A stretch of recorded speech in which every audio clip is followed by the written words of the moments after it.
du COPF, le Comité olympique de la Polynésie française. Bonsoir. Bonsoir, merci de me recevoir. Alors, il y avait deux points qui bloquaient.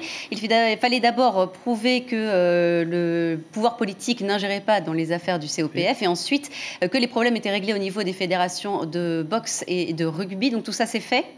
Effectivement, le problème politique a déjà été réglé depuis bien longtemps, puisque le président du gouvernement, par un courrier, l'a fait savoir au PGC par le biais du comité olympique.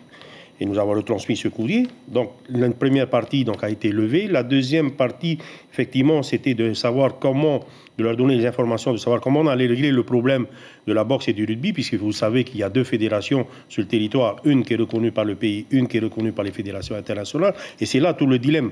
Donc, ce soir, tout cela est gommé, puisque d'un commun accord avec le PGC, l'affiliation aux fédérations internationales comme la DSP, par voie de conséquence, ne seront pas prises en compte dans, les qualifications, les sélections de ces deux disciplines. Vous dites que tout est gommé, mais les tensions persistent, puisque mi-août, Tahuiti Nena avait fait un courrier appelant à ne pas voter les nouveaux statuts du COPF. Oui. Il dénonçait l'ingérence du pouvoir politique dans le sport polynésien. Donc en fait, vous avez contourné le problème, si je puis dire.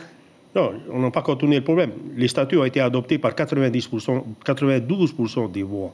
C'est-à-dire que plus des 2/3, voire les 3/4 des présidents de fédération ont accepté ces statuts, qui sont les statuts du COPF, qui sont aujourd'hui déclarés au journal officiel comme étant. Il s'appartient maintenant au gouvernement à constater pour pouvoir engager, le financement tel que prévu par la délibération de 98. Mais le problème au niveau des Jeux du Pacifique, c'est quoi? C'est qu'effectivement, ces deux fédérations de rugby et de boxe, à l'est contre les autres, étaient affiliées et maintenaient leur positionnement, y compris les Jeux, l'organisation des Jeux. Nous sommes arrivés à cet accord et le dernier courrier que nous venons de recevoir en date du 24 septembre donne la pleine autorité au comité olympique, le mot est très fort, c'est la bénédiction du PGC et des fédérations océaniennes qui donne la pleine autorité au comité olympique de procéder aux sélections de ces deux disciplines. Alors justement, comment vous allez les sélectionner, ces boxeurs et ces rugbymen? Alors, il y a une idée, effectivement, a surgi. Il va falloir que l'on les réunisse tous les deux, qu'on en fasse les arbitres, de cette discipline, entre les fortes personnalités qui les dirigent. Mais l'idée, c'est de faire quoi? Moi, mon objectif, c'est d'aller aux Jeux et de gagner un maximum de médailles d'or. Donc, il n'y a pas de solution miracle.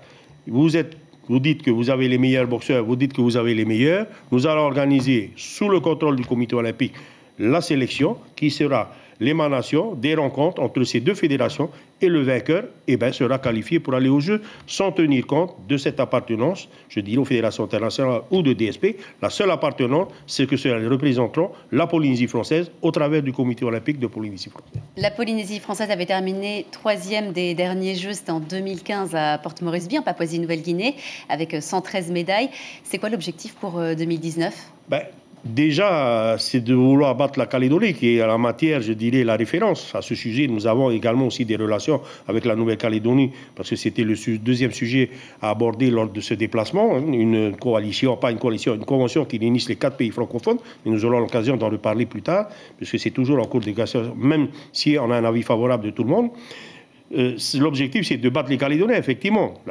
Mais bon, mais c'est surtout qu'on puisse maintenir notre seconde place que nous avions acquis à Samoa en 2007, alors que j'étais président à ce moment-là aussi du comité olympique, c'est de reprendre cette deuxième, de redevenir deuxième, voire essayer de gratter plus de médailles, effectivement. Et j'appelle ce soir les athlètes, les entraîneurs, les présidents de fédération qui n'ont plus ce souci de savoir si on va ou on ne va pas aux Jeux. Aujourd'hui, leur esprit doit être libéré et de redoubler, les entraînements pour qu'on puisse être les meilleurs à Samoa en 2019.